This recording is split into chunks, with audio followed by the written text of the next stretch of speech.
So as you guys can see, I actually already removed the rear driver's side seat, and then under this little fabric piece, as you can see, is the lid, and it's basically 4 10mm nuts.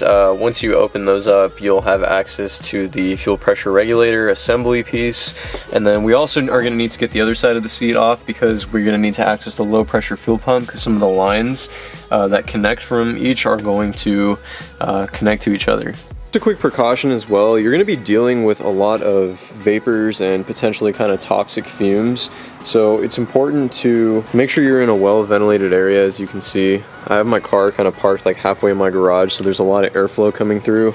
Maybe potentially wear like a mask or something because you don't want to breathe this in for the next hour while you're working on the car. I'll have my GoPro, I should probably move that, but I got the other rear seat removed as well. There's also a little middle piece right there, cushion piece. Also pulled that out, I don't know, maybe just to make some more way for room.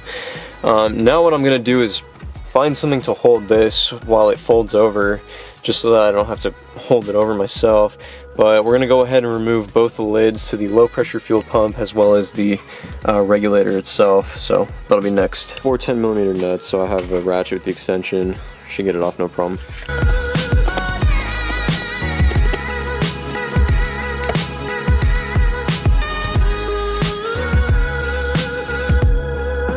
Remove the cap onto the fuel pressure regulator and look inside. There's literally gasoline inside there, and this whole area is just covered up with it's like just excess, you know, fuel deposit and stuff. So my god, it smells bad too, so I'd need to get some air. I believe we're gonna have to remove that, and then we're gonna have to go back to the low pressure fuel pump side, pull the sensors on there, and then start the car and then let it die out, basically to relieve the fuel pressure so that we don't get a bunch of fuel spraying up when we disconnect the lines. So I pretty much got everything out of the low pressure fuel pump assembly, this connector, and then both of the wire harnesses. Now I got to move to this side towards the pressure regulator and then basically remove this, and then I think that's it. From there we can actually remove the entire assembly and pull the lines out. Also, if you have an E90, this job is a lot simpler than if you have a coupe like mine. So the E90s, you don't have this big pillar thing kind of splitting the two rear seats, and it just makes it a little bit more difficult. And then on top of that, I have to keep coming back behind the rear seats, whereas with the E90s you can just open the rear door and access it much more comfortably. But oh well, you know, coupe life. Just a quick update.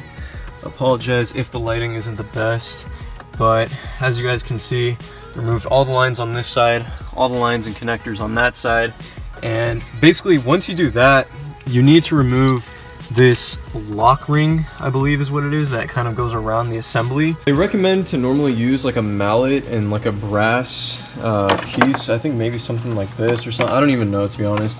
But basically, don't do that. Go to AutoZone if you're in the United States or whatever, and get one of these kits. You're gonna need to use one of these. It's basically a fuel pump removal kit. It's completely free to rent. It's like 97 bucks, and then once you return it, you get your money back. If you use this, what happens is each one of these ends, you attach this to one tab on the ring, and then you put a 3/8 drive and a ratchet wrench to it, and you're able to use this to actually twist the entire thing off. So just to give you a quick update, I actually did quite a bit without filming just because it was easier to manage working on the car without holding the camera. But basically pulled out the old regulator. As you can see, it was a little bit tricky actually. It's not a super easy DIY. I mean, if you're an amateur, it's going to be a little bit more difficult. It's hard getting some of the connections out and stuff, but yeah, we was able to manage pulling this out. Now I'm basically just, with the help of my dad, just putting in the new one in there, so I'll keep you guys updated.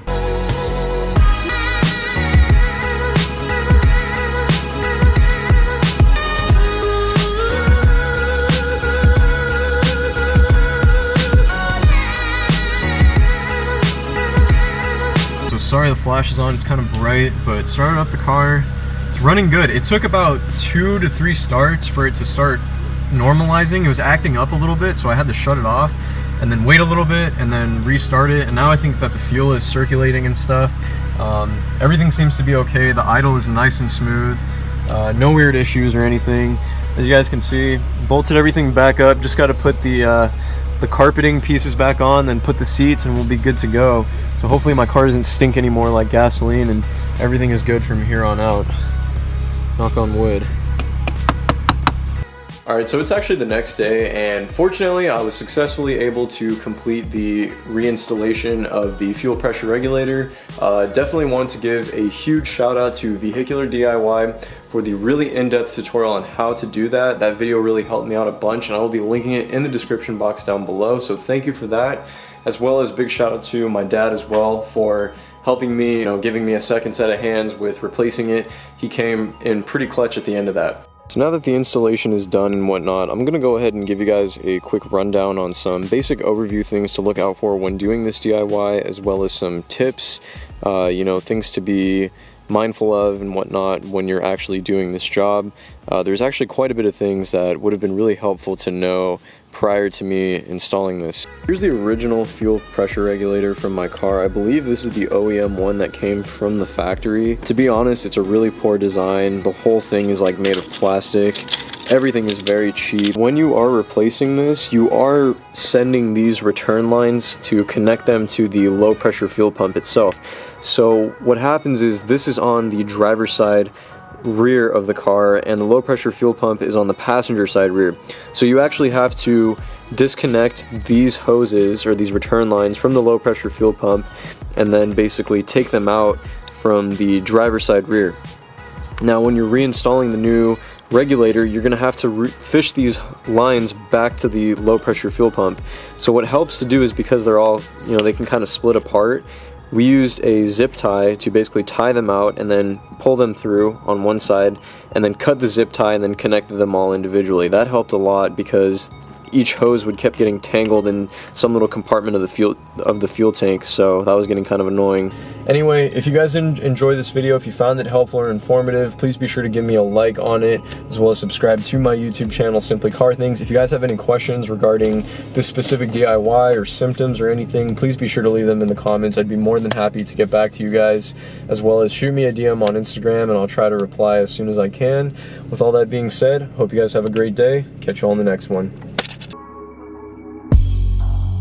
I just pulled up on your address. Girl, you always ask me that. Got some money for the night, yeah. New job, had to pull up on you right away.